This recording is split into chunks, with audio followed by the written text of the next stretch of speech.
올해 나는 65살이다. 내 이름은 박서연, 경기도 분당에 있는 이 30평대 아파트에서 혼자 살고 있다.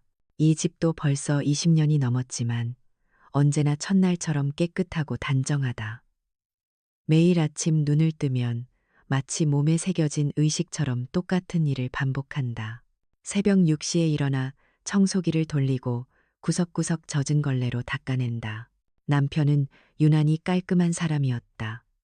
그 사람이 세상을 떠난 지 벌써 6년이나 되었는데도 내 몸은 여전히 그의 흔적을 기억하고 있나 보다. 청소를 하지 않으면 안 된다. 집을 반짝반짝하게 유지하지 않으면 불안하다.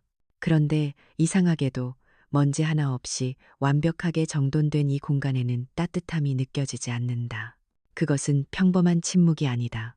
사람의 온기가 사라진 집의 적막함이다. 웃음소리가 사라진 방들의 공허함이다. 혼자 먹는 식사의 차가움이다. 그리고 그것은 날이 갈수록 나를 지치게 만들고 있었다. 내 하루 중 가장 중요한 일과는 남편의 사진을 닦는 것이다. 거실장 위에 놓인 흑백 사진. 나무 액자에 정성스럽게 담긴 그 사진 속에서 남편은 환하게 웃고 있다. 참 따뜻한 미소다. 남편은 평생을 교직에 몸담은 훌륭한 선생님이었다. 40년 동안 교육에 헌신하며 수많은 제자들의 마음속에 깊은 흔적을 남겼. 우리가 함께한 40년 동안 이 집은 단 한 번도 조용한 적이 없었다.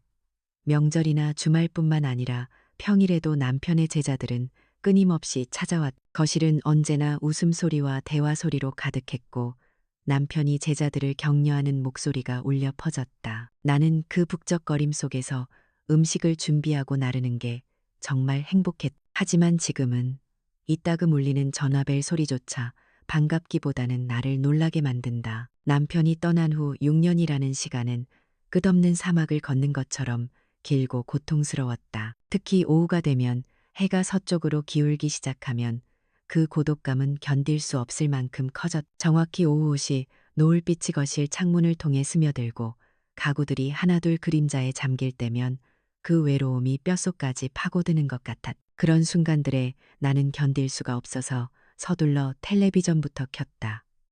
무슨 프로그램이 나오는지는 중요하지 않았. 그저 누군가의 목소리로 이 텅 빈 공간을 채우고 싶었을 뿐이다.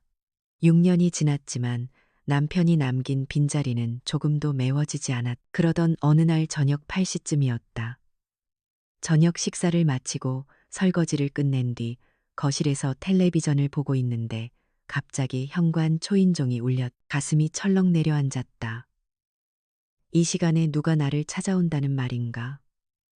불안한 마음으로 현관으로 달려가 문을 열었. 문 밖에는 내 아들 지훈, 며느리 나영, 그리고 7살 손녀 하은이가 서 있었다. 하지만 세 사람의 표정은 심상치 않았. 지훈은 평소에도 피곤해 보이긴 했지만 직장인 특유의 단정함을 유지하고 있었는데 오늘은 어깨가 축 처져 있었다. 나영은 눈가가 붉게 충혈되어 당장이라도 울음을 터뜨릴 것 같았다. 하지만 무엇보다 내 가슴을 아프게 한 건 하은이었다. 아이가 겁에 질린 얼굴로 아빠 바짓가랑이만 꼭 붙잡고 있었다. 하은이를 보자 나는 반가움에 환하게 웃었다. 걱정은 잠시 뒤로 한 채 어머, 이 밤중에 무슨 일이야. 어서 들어와. 하며 그들을 끌어당겼다. 세 사람을 거실 소파에 앉히고 따뜻한 차라도 끓이려고 부엌으로 향하는데 지훈이 나를 불렀다. 그 목소리가 너무나 무겁고 가라앉아 있어서 내 심장도 덩달아 빠르게 뛰기 시작했다. 지훈은 한참을 머뭇거리다가 고개를 숙인 채 내 눈을 피하며 말했다. 어머니, 저희 집을 잃었습니다. 집을 잃었다고? 나는 그 말의 의미를 이해할 수 없었다. 무슨 소리야? 불이라도 났어. 지훈이 설명하기 시작했다. 내가 뉴스에서만 보던 전세 사기를 당했다는 것이다. 살던 집의 집주인이 사업 실패로 파산했고 전세 보증금 전액을 한 푼도 돌려받을 수 없게 되었다고 했다. 머릿속이 하얘졌다. 그럼 당장 거리에 나앉게 되었다는 말인가? 나영은 결국 참았던 눈물을 쏟아냈고 지훈은 그런 아내의 어깨를 감싸 안으며 내게 말했다. 가진 돈으로는 도저히 새 집을 구할 수가 없어요. 지우는 아내를 힐끗 쳐다보더니 정말 어렵게 여러 번 죄송합니다. 염치 없습니다를 반복하며 말했다. 어머니, 정말 죄송하지만 몇 달만이라도, 잠시만이라도 어머니 댁에 신세를 져도 될까요? 여러분, 그 순간 내가 무슨 생각을 했는지 아는가? 물론 아들 내외가 안타까웠고 그 큰 돈을 잃었다니 가슴이 무너지는 것 같았다. 하지만 솔직히 말하자면 내 마음속에는 걱정보다 더 강렬한 감정이 밀려왔다. 바로 기쁨이었다. 엄청난 기쁨. 아, 이제 나는 혼자가 아니구나. 이 고요하던 집에 다시 사람이 살게 되는구나. 나는 지훈의 말이 끝나기도 전에 소리쳤다. 무슨 소리를 하는 거야? 당연히 들어와야지. 너희가 내 자식이고 하은이가 내 손녀인데 어디 갈 데라도 있다는 듯이 그런 말을 하니. 당장 짐 싸서 와. 6년 동안 먼지만 쌓이던 지훈이의 옛방이 드디어 주인을 찾는다는 생각에 눈물이 핑 돌았다. 이건 슬퍼서 우는 게 아니었다. 기쁨의 눈물이었다. 생활비는 걱정하지 마. 너희도 지금 빈털터리가 되었는데 무슨 돈이 있겠어. 하은이 학원비도 걱정하지 마. 내가 그동안 모아둔 적금 깨면 돼. 다 해결될 거야. 일단 몸만 들어와. 며칠 후 지훈 가족의 짐이 이사 트럭으로 도착했다. 거실은 온갖 상자들로 발 디딜 틈이 없었다. 하지만 나는 그 어수선함이 너무나 좋았다. 집안은 순식간에 활기가 돌았고 무엇보다 손녀 하은이의 웃음소리가 집안 곳곳에 울려 퍼졌다. 아, 정말 집이 살아있는 것 같아. 나는 6년 만에 처음으로 그런 생각을 했다. 나를 짓누르던 외로움이 한순간에 사라지는 기분이었다. 이것이 바로 내가 꿈꾸던 행복이었다.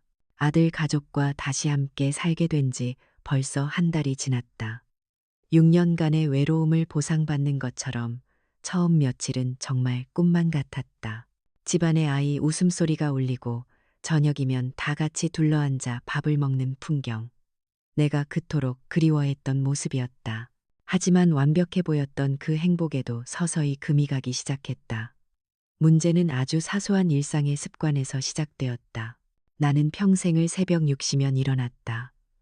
그건 남편이 살아있을 때부터 40년간 이어진 내 철칙이었다. 일어나자마자 쌀을 씻어 밥을 짓고 전날 저녁에 미리 끓여둔 국을 데우거나 김치찌개를 끓여 든든한 아침상을 차리는 것이 내 하루의 시작이었다. 하지만 지훈과 나영은 달랐다. 그들은 빨라도 오전 8시가 넘어야 각자 방에서 나왔다. 처음에는 시간 차이에 적응하느라 낯설었지만 요즘 젊은 사람들이 다 그렇다고 하니 이해하려고 애썼다. 문제는 내가 정성껏 차린 아침상이었다. 나영은 부엌에 들어서자마자 끓고 있는 찌개 냄새를 맡더니 미간을 찌푸렸다. 어머님, 저희는 아침부터 이렇게 거하게 먹지 않아요. 그 목소리는 참 단호했다. 그러더니 자신이 가져온 토스터기로 빵을 굽고 시리얼 그릇을 꺼내고 캡슐 커피 머신을 작동시켰다. 지훈도 그냥 아내를 따라 커피 한 잔에 빵 한 조각으로 아침을 때웠다. 결국 내가 끓인 밥과 찌개는 식탁 한쪽에 밀려나 아무도 손대지 않았다. 매일같이 얼마나 아까운지 속이 쓰렸지만 내색할 수 없었다. 지훈과 나영이 출근 준비로 분주한 사이 나는 식어버린 찌개를 가스레인지에 다시 데워 혼자 아침을 먹었다. 그때부터였던 것 같다. 집이 다시 북적거리게 되었는데도 내 마음 한쪽이 다시 시려오기 시작한 것이. 그렇게 사소한 어긋남들은 시간이 갈수록 더 날카로운 균열이 되어갔다. 시간은 흘러 초겨울이 되었다. 우리 집 연례 행사인 김장을 준비할 때가 온 것이다. 내가 결혼하고 40년 동안 단 한 해도 거르지 않았던 내게는 아주 중요하고 성스러운 의식 같은 일이었다. 남편도 아이들도 내가 담근 김치 없이는 밥을 못 먹었다. 거실 가득 배추를 쌓아놓고 소금에 절이면서 나는 거실 소파에 앉아 스마트폰만 들여다보고 있는 나영에게 말을 건넸다. 나영아, 이리 와서 마늘 좀 같이 까줄래? 예전에는 이맘때면 동네 아주머니들이랑 같이 시끌벅적하게 했는데 이제는 며느리가 있으니 얼마나 든든한지 몰라. 나는 진심으로 기대했다. 며느리와 함께 김장을 하면서 정도 쌓고 우리 집안의 전통도 물려주고 싶었. 나영은 마지못해 소파에서 일어나 거실로 나왔다. 그런데 갑자기 손으로 코를 막는 것이었다.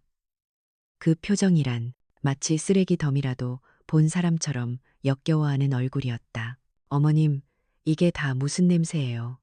너무 심한데요. 나영의 목소리에는 노골적인 불쾌함이 담겨 있었다. 젓갈 냄새와 소금 냄새가 섞여 강하긴 했지만 그건 김장의 당연한 냄새 아닌가. 나는 당황해서 말했다. 김장할 때 원래 이런 냄새 나는 거야. 나영은 한 걸음 뒤로 물러서며 말했다. 요즘 세상에 누가 집에서 이렇게 힘들게 김장을 해요? 냄새도 지독하고 손도 엄청 가는데. 그리고 시작되었다. 그 친정 이야기가. 우리 친정은 강남에서 큰 레스토랑 체인을 하잖아요. 우리 엄마는 매년 백화점 식품관에서 프리미엄 수제 김치를 예약 주문하세요. 그게 훨씬 위생적이고 깔끔해요. 무엇보다 집안에 이렇게 냄새 뵐 일이 없으니까 좋죠. 나는 그 순간 망치로 머리를 세게 맞은 것 같았다. 내 40년 전통과 자부심이 며느리의 말 한마디에 냄새나고 비위생적인 구시대 유물이 되어버린 것이다. 나는 아무 대꾸도 못하고 그저 소금물에 절여지는 배추만 멍하니 바라봤다. 결국 그 많던 배추와 무는 나 혼자 다 처리해야 했다. 나영은 더 이상 거실에 나오지 않았고 지우는 회사 일로 바빴다. 며칠 밤을 꼬박 세워 혼자 김장을 마쳤다. 손은 얼얼하고 허리는 끊어질 것 같았지만 더 아픈 건 몸이 아니라 마음이었다. 정성껏 담근 김치를 김치냉장고에 넣으면서도 기쁘지가 않았다. 예전 같으면 남편과 아들이 엄마 김치 최고야 하며 엄지를 치켜 세우던 때가 있었는데 이제는 아무도 관심조차 없었다. 그 김장 사건 이후로 나는 나영의 눈치를 더 보게 되었다. 내가 하는 모든 일이 왠지 촌스럽고 시대에 뒤떨어진 것처럼 느껴졌다. 며칠 뒤 주말 대청소를 할 때였다. 나는 옛날 사람이라 그런지 청소기를 돌리고 나서도 꼭 무릎 보호대를 차고 손걸레로 바닥을 박박 닦아야 직성이 풀렸다. 그래야 정말 깨끗해지는 것 같았다. 그날도 거실 바닥을 닦고 있는데 소파에서 스마트폰을 보던 나영이 나를 쳐다보더니 혀를 차는 소리가 들렸다. 어머님, 세상에 아직도 그렇게 무릎 꿇고 손걸레질 하세요? 그러니까 맨날 무릎 아프다고 하시는 거죠. 나는 멋쩍게 웃으며 대답했다. 나는 이게 익숙해서 이렇게 하면 더 깨끗해지는 것 같거든. 나영이 기다렸다는 듯이 또 친정 얘기를 꺼냈다. 우리 친정 집에는 로봇 청소기 겸 물걸레 하는 게 2대나 있어요. 외출할 때 켜놓고 나가면 집에 돌아왔을 때 알아서 다 깨끗하게 청소가 되어 있죠. 거기다 거실에는 수입산 공기청정기가 따로 있어서 청소기 돌릴 때 먼지 날릴 걱정도 전혀 없고요.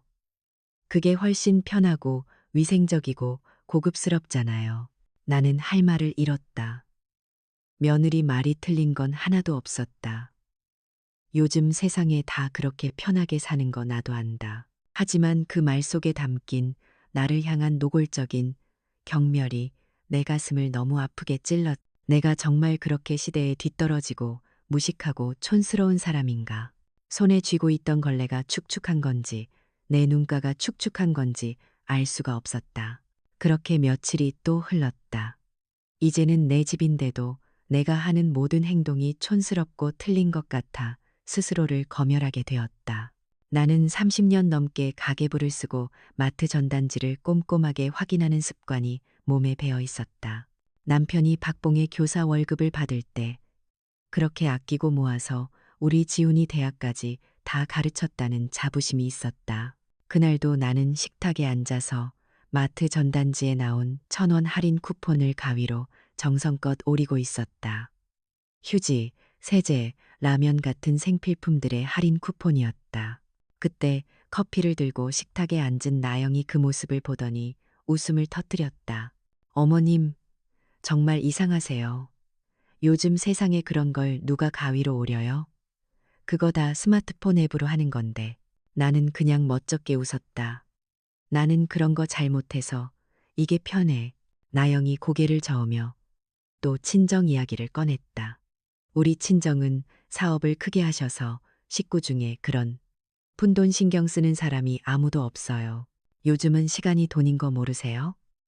그 쿠폰 오릴 시간에 다른 걸 하는 게 훨씬 이득이죠.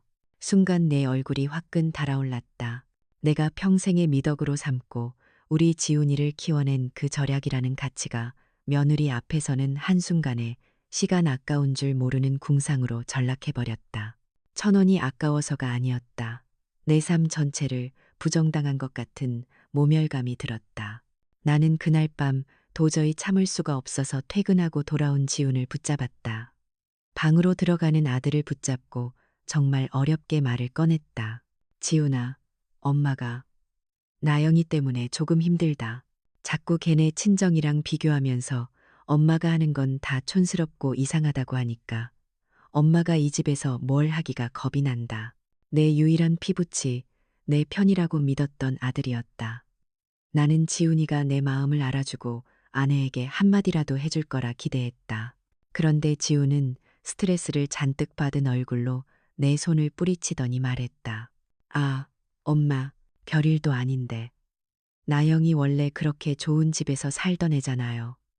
엄마가 좀 이해해요. 나 지금 회사 일 때문에 머리 터질 것 같으니까 그런 걸로 나 좀 괴롭히지 마요. 나는 그 자리에 얼어붙었다. 할 말을 잃었다. 유일하게 내 편이라고 믿었던 아들마저 나를 귀찮은 존재로 여기며 아내의 편을 들었다. 그 순간 깨달았다. 아, 나는 이 집에서 완벽하게 혼자구나. 외로워서 들인 가족이었는데 그 가족들 사이에서 나는 그 전보다 더 지독한 고립감에 빠져버렸다. 며칠 후 나영의 생일이 다가왔다. 나는 이 어색하고 냉랭한 관계를 회복할 마지막 기회일지도 모른다고 생각했다. 그래서 정말 큰 맘을 먹었다. 내 비상금으로 모아두었던 적금을 깼다. 그리고 백화점에 갔다. 내 딴에는 가장 좋고 비싼 걸로 고른다고 15만 원짜리 고급 캐시미어 스웨터를 샀다. 나한테는 정말 큰 돈이었지만 며느리가 기뻐할 얼굴을 생각하며 아깝지 않았다. 정성껏 포장도 해달라고 했다. 리본까지 달린 예쁜 포장지에 쌓인 선물 상자를 들고 집으로 돌아오는 내 발걸음은 가벼웠다. 저녁 식사를 마치고 나는 수줍게 준비한 선물을 내밀었다. 나영아, 생일 축하해. 이거 내 선물이야. 나영은 별 감흥 없는 표정으로 선물을 받더니 포장지를 대충 뜯어보았다.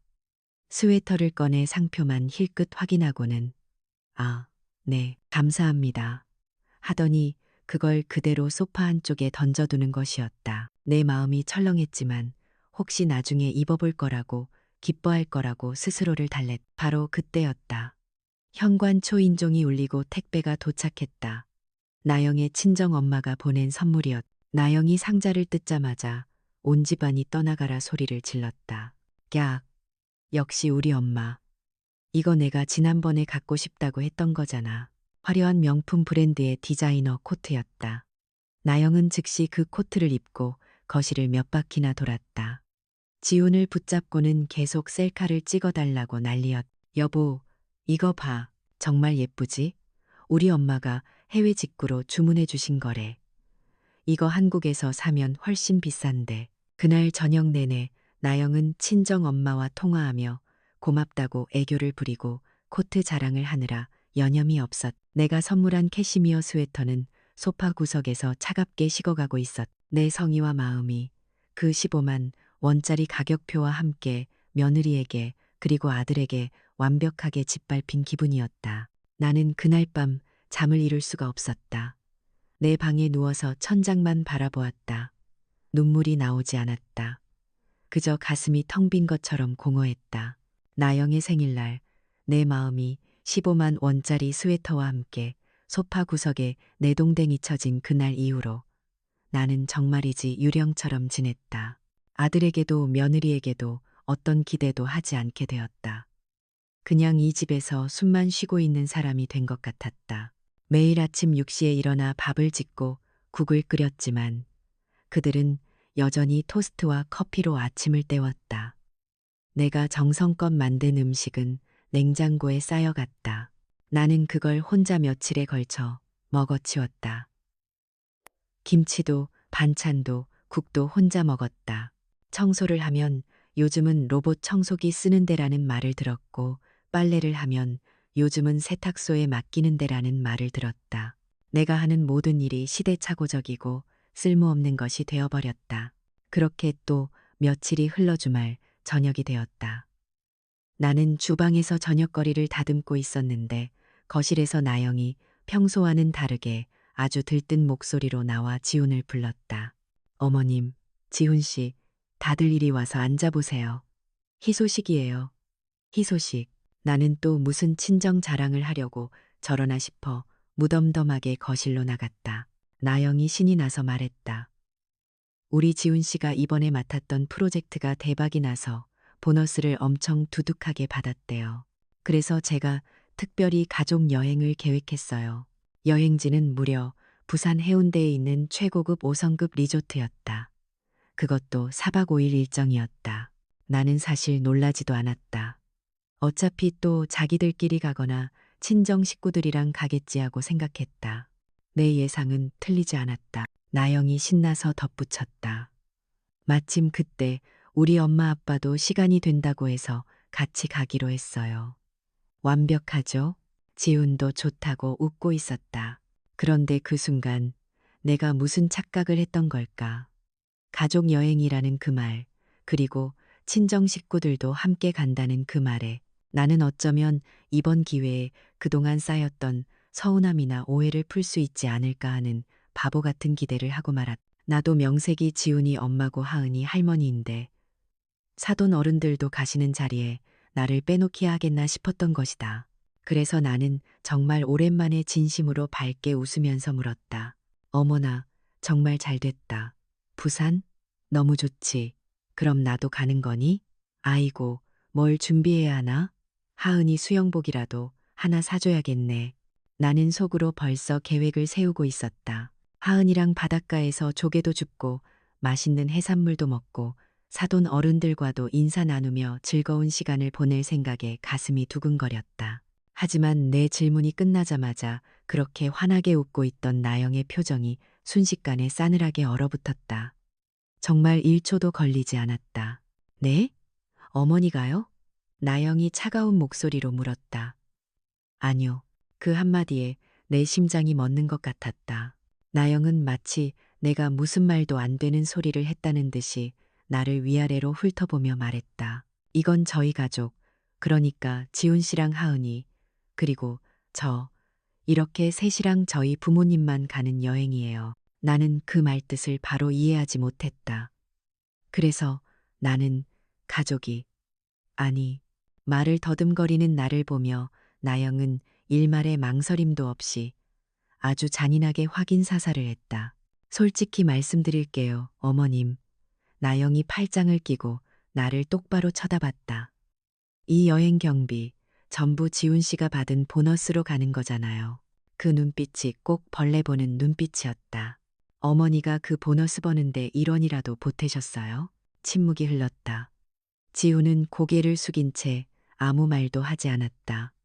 나영은 계속했다. 어머니가 왜 가요? 그 순간이었다. 내 안에서 무언가가 툭 하고 끊어지는 소리가 들렸다. 1원도 보태지 않았으니 갈 자격이 없다. 그래, 1원의 자격도 없다는 거였다. 김치를 담그는 내 손은 더럽고 냄새나는 손이었고 손걸레질을 하는 내 무릎은 촌스럽고 시대착오적인 무릎이었고 1,000원 쿠폰을 오리는 내 손가락은 궁상맞은 손가락이었고 15만 원짜리 선물을 사는 내 마음은 가치 없는 마음이었다. 그리고 마침내 나는 이 여행에 1원도 보태지 않았으니 함께할 자격조차 없는 존재가 된 것이다. 나는 아무 말도 하지 못하고 내 방으로 돌아갔다. 침대에 앉아 멍하니 벽을 바라봤다. 눈물도 나오지 않았다. 그저 가슴이 얼어붙는 것 같았다. 그날 밤 내 방은 칠흑처럼 어두웠다. 하지만 지훈과 나영의 방에서는 뭐가 그렇게 즐거운지 부산 리조트를 검색하며 까르르 웃는 소리가 벽을 뚫고 넘어왔. 여보, 이거 봐. 오션뷰 객실이래. 침대에서 바로 바다가 보인대. 우와, 수영장도 엄청 크네. 하은이 완전 좋아하겠다. 우리 엄마 아빠랑 같은 층에 방 잡을까? 아니면 다른 층? 레스토랑 식사도 포함이래. 조식 뷔페 진짜 맛있다던데. 그들의 즐거운 웃음소리를 들으며 나는 침대에 석상처럼 굳어 앉아 있었다. 심장이 차갑게 식어가는 게 느껴졌. 그래, 내 말이 맞다. 나는 너희 보너스에 1원 한 장 보태지 않았지. 하지만 이 집은 너희가 1원 한 장 보태지 않고 눌러 앉아 사는 내 집이다. 그동안 내가 왜 그걸 잊고 살았을까? 외로움이 뭐라고, 그깟 사람 온기가 뭐라고, 내 집에서 이런 모욕을 당하면서도 내가 왜 참고 살았을까? 눈물이 나오지 않았다. 대신 아주 차가운 결심이 섰다. 내가 이 집에서 나갈 필요가 없다. 나를 존중하지 않는 저들을 나를 가족으로도, 아니, 일원의 가치도 없는 사람으로 취급하는 저들을 내보내면 된다. 나는 조용히 스마트폰을 켰다. 액정 불빛에 내 얼굴이 비쳤는데 참 낯선 얼굴이었다. 예전에 인자하고 온화하던 박서연이 아니었다. 지금 내 얼굴에는 차가운 결의가 서려 있었다. 나는 지훈과 나영이 예매한 KTX 출발 날짜와 시간을 다시 한번 확인했다. 12월 15일 오전 10시 서울역 출발. 그리고 검색창을 열었다. 분당 당일 용달이사. 디지털 도어락 비밀번호 변경. 디지털 도어락 지문 삭제. 내 손가락은 조금도 떨리지 않았다. 오히려 이상할 만큼 침착했다. 용달 이사업체에 전화를 걸어 12월 15일 오전 11시로 예약했다. 도어락 업체에도 전화를 걸어 같은 날 오후 1시로 예약했다. 비밀번호 변경과 등록된 모든 지문 삭제 부탁드립니다. 제 지문 하나만 새로 등록하고요. 네, 고객님. 15일 오후 1시에 방문하겠습니다. 전화를 끊고 나니 기묘한 평온함이 찾아왔다. 40년을 살아온 이 집에서 6년을 혼자 지켜온 이 공간에서 나는 이제 진짜 주인이 될 것이다. 며칠이 지났다. 지훈과 나영은 여행 준비로 들떠 있었다. 새 수영복을 사고 여름옷을 챙기고 카메라를 점검하고 여행 가방을 끌어내 짐을 쌌다. 나는 그 모습을 조용히 지켜봤다. 하은이가 할머니, 우리 부산 가요. 바다 보러 가요. 하고 신나서 말할 때도 나는 그저 그래, 우리 하은이 재미있게 놀다와 하고 머리를 쓰다듬어 줄 뿐이었다. 지우는 내가 섭섭해하지 않는 것이 오히려 이상했는지 물었다. 어머니, 괜찮으세요? 저희만 여행 가는데. 나는 환하게 웃으며 대답했다. 괜찮아, 너희 잘 다녀와. 나도 그동안 절에라도 다녀올까봐. 절이요? 응. 강원도에 좋은 템플스테이 프로그램 있다던데 거기라도 다녀오려고. 나도 좀 쉬고 싶어서. 지우는 안심한 듯 고개를 끄덕였다. 아, 그러세요. 그럼 다행이네요. 어머니도 쉬시면서 좋은 시간 보내세요. 나영은 내 대답을 듣고도 아무런 관심을 보이지 않았다. 그저 자기 짐 싸는 데만 열중했다. 드디어 12월 15일 아침이 밝았다. 출발일이었다. 지훈, 나영, 하은이가 거실에서 커다란 여행 가방을 끌고 현관으로 나섰다. 나는 그날 아침 내 평생 최고의 연기를 했다. 조심히 다녀와. 하은아, 할머니 생각 안 나도 돼. 재미있게 놀다 와야 해. 나는 하은이 주머니에 10,000원짜리 지폐 5장을 쥐어주었다. 지훈아, 운전 조심하고. 나영아, 부모님께 안부 전해. 나영은 네, 어머님, 5일 뒤에 봬요. 집 잘 보고 계세요. 하고는 신경 쓰지 않는다는 듯 돌아섰다. 현관문이 쾅 하고 닫혔다. 나는 거실 창문으로 세 사람이 아파트를 빠져나가는 것을 지켜봤다. 지훈의 차가 지하 주차장에서 나와 아파트 단지를 벗어났다. 시계를 확인했다. 오전 10시. 지금쯤 그들은 서울역으로 향하고 있을 것이다. 부산행 KTX에 올라타 들뜬 마음으로 5일간의 호화 여행을 꿈꾸고 있을 것이다. 내 얼굴에서 인자했던 미소가 싹 사라졌다. 이제 시작이다. 오전 10시 30분. 지훈 가족이 탄 KTX는 이미 서울역을 출발했을 것이다. 부산까지는 약 2시간 30분. 그들이 도착해서 리조트에 체크인하고 짐을 풀 시간까지 계산하면 오후 2시쯤이면 완전히 여행 모드에 빠져들 것이다. 완벽한 타이밍이었다. 나는 곧장 창고로 향했다. 깊숙이 넣어두었던 대형 종이박스 20개를 하나하나 끌어냈다. 이사할 때나 쓰는 튼튼한 박스들이었다. 청테이프와 유성 매직, 그리고 가위도 챙겼다. 숨을 한번 크게 들이쉬었다. 긴장되지 않았다.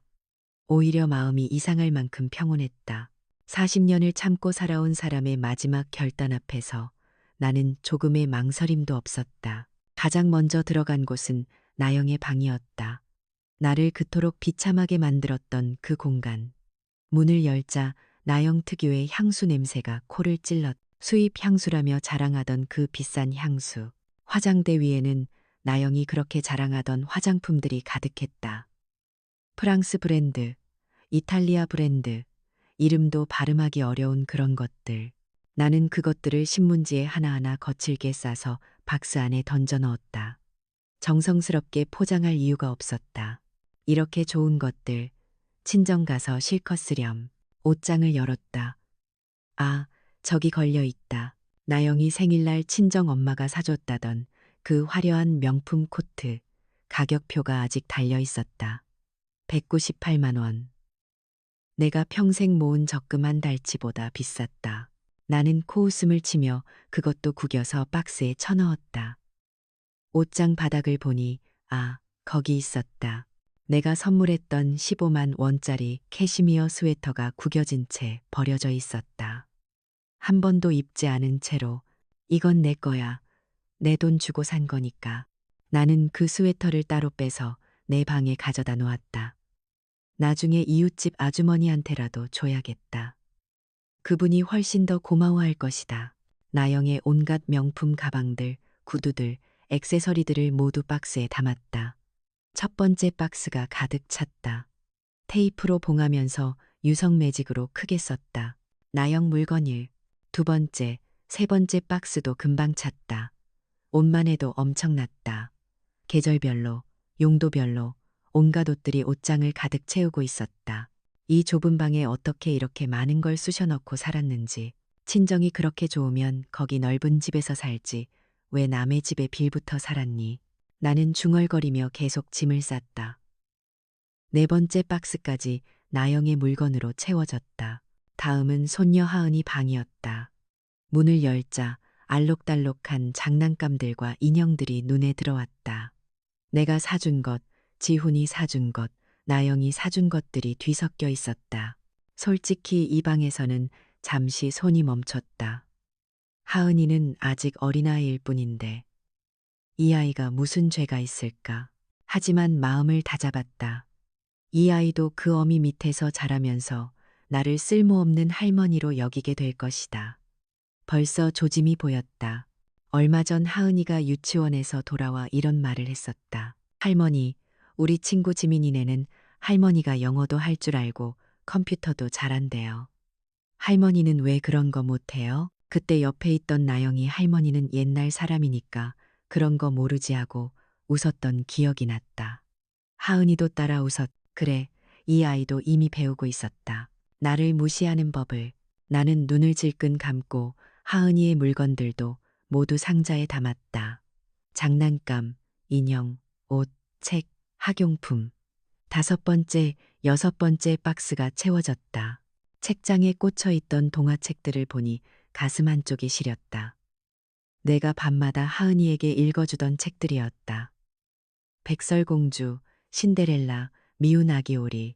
미운 아기 오리는 결국 백조가 되었지만 나는 혼잣말을 했다.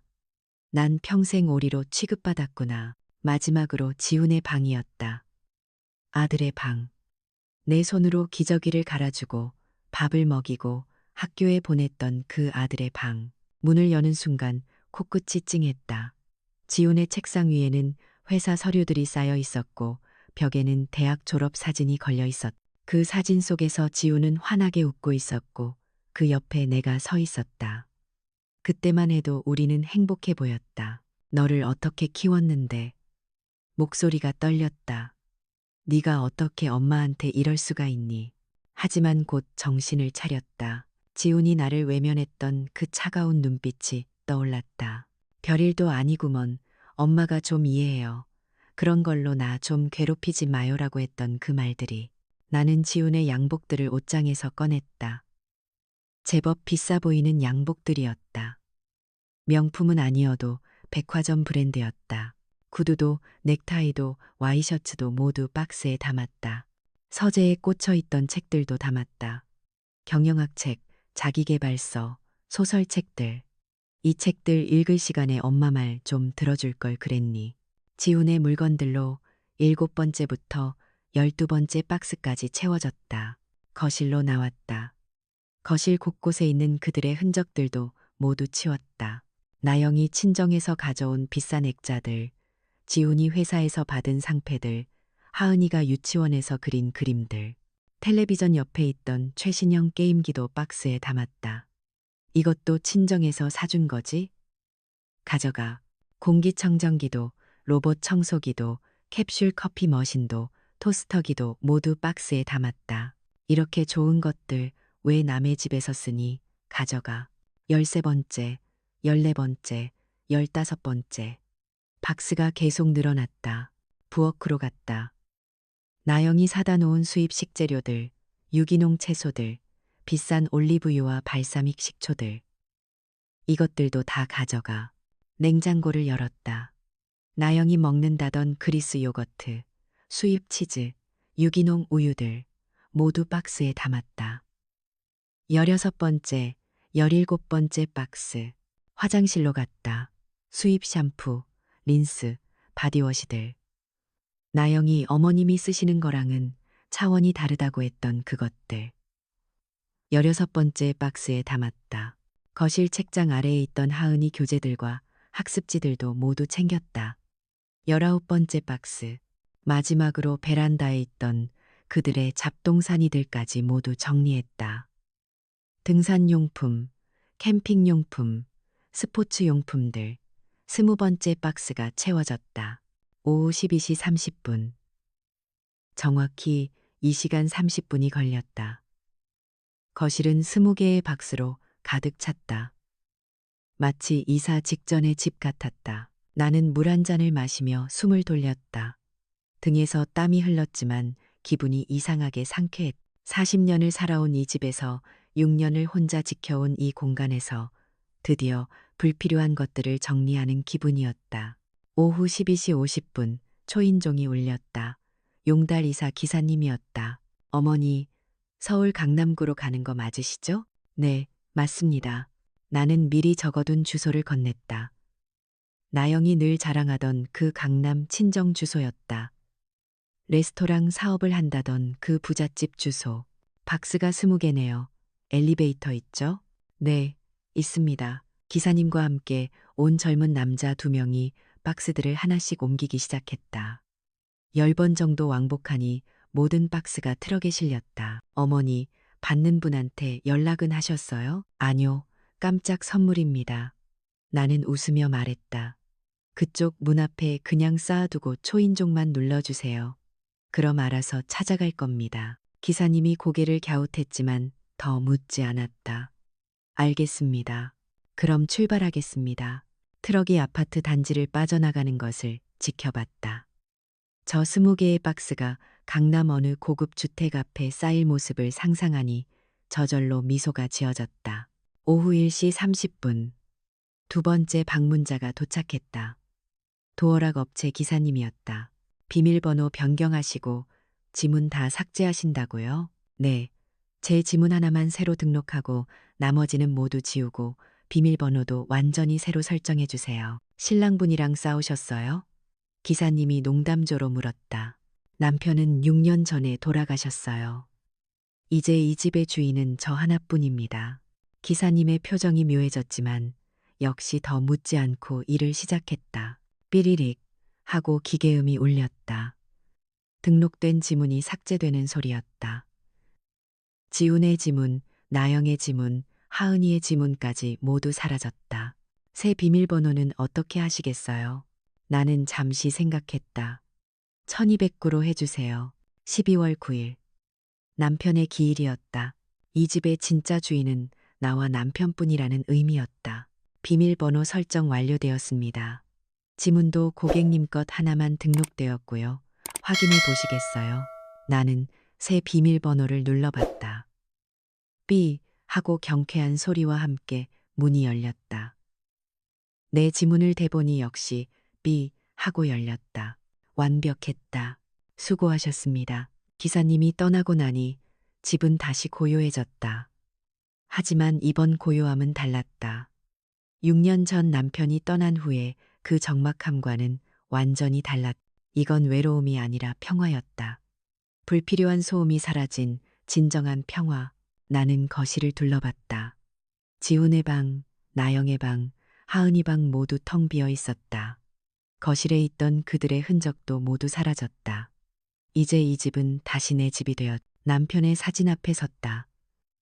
여보, 제대로 된 결정을 한 것 같아요. 당신도 찬성하시겠죠? 사진 속 남편은 여전히 환하게 웃고 있었다. 주방으로 가서 캐모마일 차를 한 잔 우렸다. 소파에 앉아 차를 마시면서 스마트폰을 꺼냈다. 강원도 산속 깊은 곳에 있는 한 사찰의 템플스테이 프로그램을 검색했다. 일주일 코스 12월 16일부터 22일까지 완벽하네. 예약을 완료했다. 내일 아침 일찍 출발하면 된다. 나도 여행 가야지. 일원도 보태지 않았으니 자격이 없다고 했지? 아니야. 이 집 전체가 내 것이니까 나는 누구보다 자격이 넘쳐. 오후 3시. 지금쯤 지훈 가족은 부산 리조트에 도착해서 짐을 풀고 있을 것이다. 오션뷰 객실에서 바다를 바라보며 감탄하고 있을 것이다. 나영의 부모님과 함께 환영 샴페인이라도 마시고 있을지도 모른다. 즐거운 시간 보내렴. 5일 후가 기대되는구나. 나는 차를 홀짝이며 창밖을 바라봤다. 겨울 오후의 햇살이 따스했다. 이상하게도 마음이 편안했다.